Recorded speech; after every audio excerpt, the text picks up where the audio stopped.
अजितदादांनी जी भूमिका मांडली आहे ती सरकारची आहे। अजितदादांनी कधी म्हटलं नाही की शक्य नाही। आम्ही जे बोललोय, जे आश्वासन दिलेलं आहे, जो जाहीरनामा आमचा प्रसिद्ध झालेला आहे, या जाहीरनाम्यातला प्रत्येक आश्वासन आम्ही पार पाडू। राज्यातील शेतकऱ्यांसाठी आजच्या दिवसभराच्या महत्त्वाच्या झटपट आणि ठळक बातम्या। राज्यातील या लाडक्या बहिणींना आता दरमहा मिळणार अवघे 500 रुपये।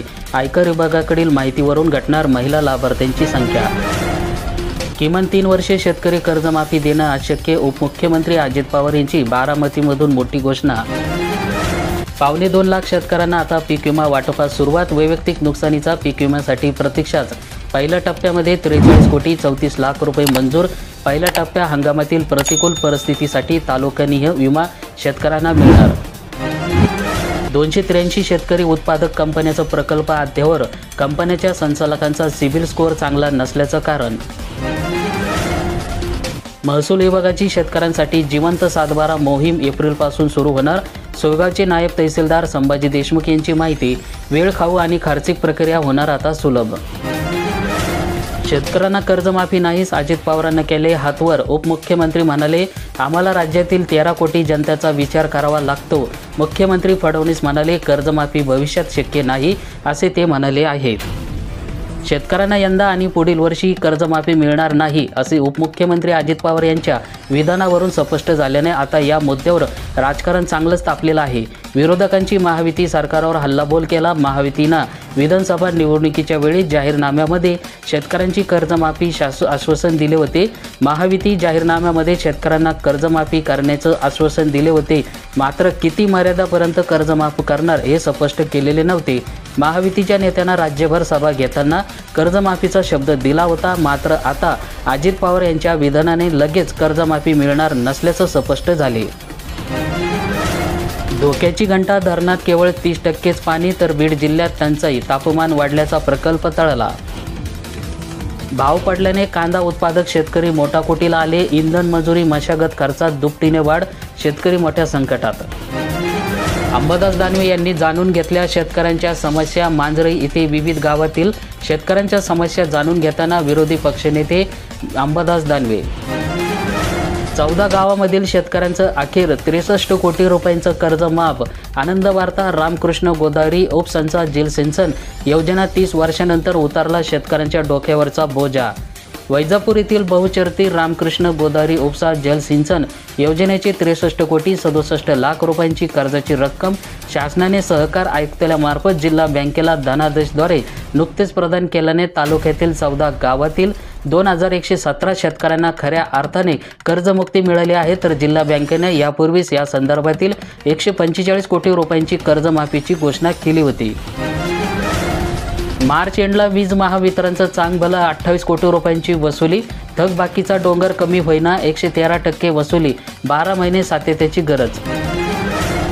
पीक विम्याचा अग्रिम मिळणार, नुकसान तक्रारीची भरपाई कधी मिळणार, किती आहेत तक्रारी।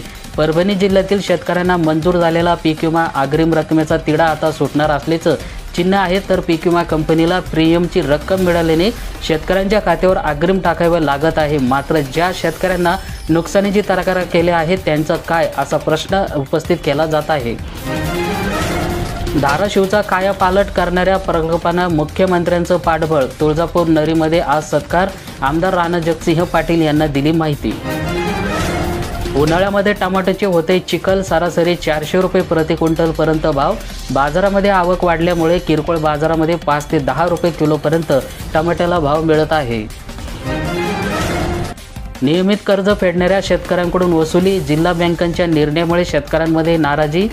0 ते 3 लाखापर्यंत पीक कर्जावरील कर्जमाफीचा शासनाने निर्णय असला तरी जिल्हा बँकेकडून अनियमित कर्ज भरणाऱ्या शेतकऱ्यांकडून व्याजाची सक्तीने वसुली केली जात असल्याची तक्रार शेतकऱ्यांनी केली आहे। गुढीपाडवा आणि ईदमुळे बाजारामध्ये झळाळी, लाखो रुपयांची झाली उलाढाल। सारपा बाजार शोधतोय मुहूर्त, वाहन बाजारातही चांगली खरेदी, कापड बाजारही गजबजला।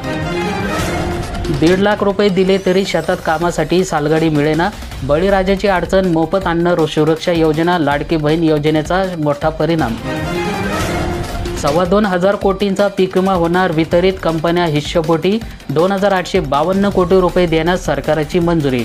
2022 पासून प्रलंबित असलेला विमा रक्कम आणि यंदाच्या खरीप हंगामातील 2308 कोटी रुपये अशी 2595 कोटी रुपयांचं विमा रक्कम शेतकऱ्यांच्या खात्यावर जमा करण्यात येणार आहे. शेतकरी कर्जमाफीची आशा आता मावळली तर निवडणुकीतील आश्वासनाला हारतळ. महायुतीनं शब्द फिरवल्याचं शेतकऱ्यांसह बँकेनेही आल्या अडचणीत. गरीब शेतकरी होणार आता लखपती तर शेतीचा आता तहान भागणार. बार्शी तालुक्यातील मागरो योजनेअंतर्गत 1119 सिंचन विहिरी मंजूर तर 477 कामे प्रगतपाथीवर आली. कर्जमाफी होईपर्यंत शेतकऱ्यांना नोटीस न देण्याची आता शेतकऱ्यांची मागणी. शेतकऱ्यांची कर्जमाफी होईपर्यंत कर्ज वसुली आणि वसुलीसाठीची नोटीस थांबवण्यात यावे अशी मागणी सामाजिक कार्यकर्ते नामदेव कोतवाल यांनी केली आहे. तर या नोटीस आणि वसुलीच्या तगदामुळे शेतकरी हवालदिल झाला आहे. शेतकऱ्यांचं स्वप्न 2 वर्षात पूर्ण. शिवाजी कर्डिले वांबोरी चारी टप्पा 2 योजनेमध्ये जमिनीत पाईप टाकण्याला सुरुवात. शेतमाल हमी भावाने खरेदी करण्याची आता मागणी. किसान संघाचा ठेचा भाकरी खाऊन प्रतिमादक आंदोलन सुरू. रोगाने मक्का सुकला, आता रब्बीतही दाण्याचं उत्पादन घटणार. ज्वारीसह मावा आणि चिकाचा प्रादुर्भाव. शेतकरी पुन्हा संकटात. कापसानंतर इतर पिकांचंही नुकसान.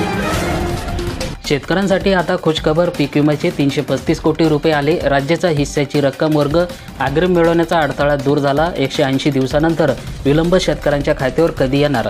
परभणी जिल्ह्यातील प्रधानमंत्री पीक विमा योजनेअंतर्गत प्रतिकूल हवामानामुळे नुकसान झालेल्या जिल्ह्यातील 7,12,837 शेतकऱ्यांना तब्बल 350 कोटी रुपयांचा अग्रिम रक्कम मिळवण्याचा मार्ग अखेर मोकळा झाला आहे.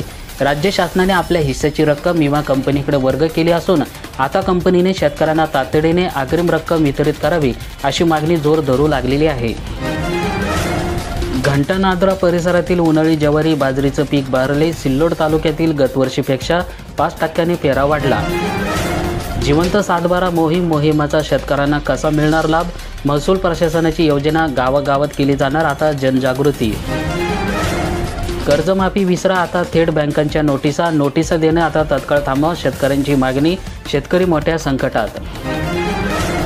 केदरखेडामध्ये बाजारात जनावरांची संख्या वाढली तर भोकरदन तालुक्यातील यंदा चारा पाण्याची मुबलक तरीही किमतीमध्ये घट. 2 दिवसामध्ये कशी होणार? 2.66 लाख शेतकऱ्यांची नोंदणी.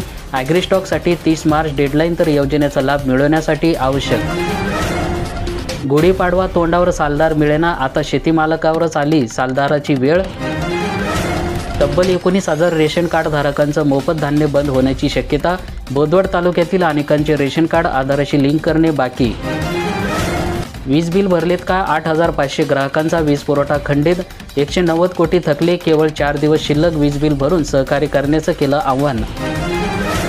शेतकऱ्यांचा गुढीपाडवा यंदा गोड. तर पीक विम्याचे 190.25 कोटी रुपयांची मिळणार भरपाई. जिल्ह्यातील 1,83,000 शेतकऱ्यांना मिळणार लाभ. खरीप हंगामातील पिकांचं झालं होतं मोठ्या प्रमाणात शेतकऱ्यांचं नुकसान. बुलढाणा जिल्ह्यातील शेतकऱ्यांसाठी ही आनंदाची बातमी सध्या समोर आलेली आहे. अतिवृष्टीसह अन्य नैसर्गिक आपत्तीमुळे पिकांचं नुकसान झालेल्या शेतकऱ्यांना गुढीपाडव्याच्या तोंडावर राज्य शासनाने सुखद धक्का दिला आहे. 2023 आणि 24 या वर्षातील पीक विमा न मिळालेल्या तब्बल 1,83,658 शेतकऱ्यांना त्यांची रखडलेला 190 कोटी 25 लाख रुपयांची नुकसान भरपाई मिळणार आहे. तुरीची खरेदी संथ गतीने सुरू, तर हरभरा खरेदीला मुहूर्त मिळेना. रब्बी हंगाम संपला. शेतकऱ्यांकडून हरभऱ्याची बाजार समित्यामध्ये विक्री. राज्यातील कृषी विकासासाठी 1775 कोटी रुपयांचा आराखडा मंजूर करण्यात आला. राज्यातील विविध कृषी विकास योजनेसाठी केंद्र सरकारने 1775 कोटी रुपयांचा आराखडा मंजूर करण्यात आला. 2,25,000 कोटी रुपयांचा पीक विमा लवकरच शेतकऱ्यांच्या खात्यावर आता टप्प्याटप्प्याने जमा होणार. राज्यातील काही शेतकऱ्यांसाठी हा मोठा दिलासा मिळत आहे. 2022 पासून प्रलंबित असलेला तसंच यंदाच्या खरीप हंगामातील मिळून 2,25,000 कोटी रुपयांचा पीक विमा लवकरच आता शेतकऱ्यांच्या खात्यावर हा टप्प्याटप्प्याने जमा होणार आहे. नमचा हप्ता आला का? 6वा हप्ता 2 दिवसामध्ये खात्यात. राज्य सरकारचा नम शेतकरी महासन्मान निधी योजनेअंतर्गत 6वा हप्ता लवकरच शेतकऱ्यांच्या बँक खात्यामध्ये आता जमा होणार आहे. योजनेतून लाभार्थी शेतकऱ्यांना आर्थिक मदत मिळणार असून त्याचा फायदा लवकरच दिसून येणार आहे. राज्यातील शेतकऱ्यांसाठी आता दिलासादायक बातमी. राज्यातील पुढील 5 वर्ष वीज बिल स्वस्त. उद्यापासून या विजेच्या दरामध्ये कपात होणार.